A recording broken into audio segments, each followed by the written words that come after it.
Hi everyone! Share ko lang sa inyo guys kung paano ko magluto ng adobong isda or adobong paksiw na isda. So meron ako ditong mackerel fish.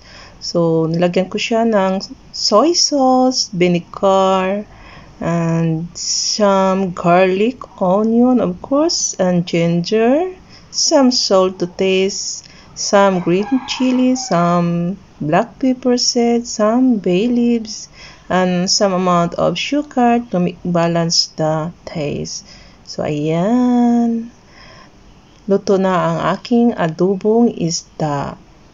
Actually, first time ko itong makakain guys. First time din akong nagluluto nito dito sa Bangladesh.